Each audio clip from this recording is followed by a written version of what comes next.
Welcome to the Slop Temple. We pray this video helps. You already have GA4 set up. Now begin by confirming the correct property and data stream. Once done, open the report snapshot and set the date range you need. Make sure real-time or debug view shows incoming events so you know data is flowing.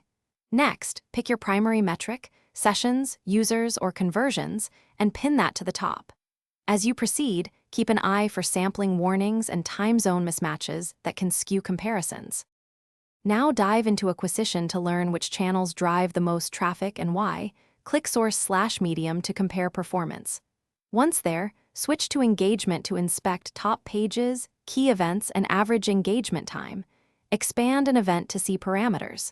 Make sure to apply segments, new versus returning, device types, and add a secondary dimension for context.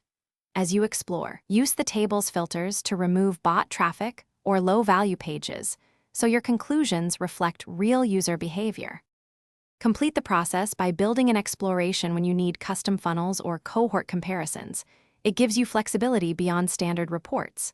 Once your insights are clear, save a report, share with stakeholders, or schedule exports to CSV or Google Sheets for action.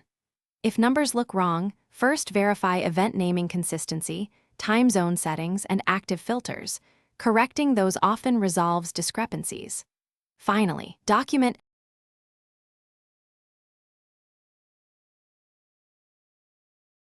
Thanks for watching. Consider subscribing if we helped you.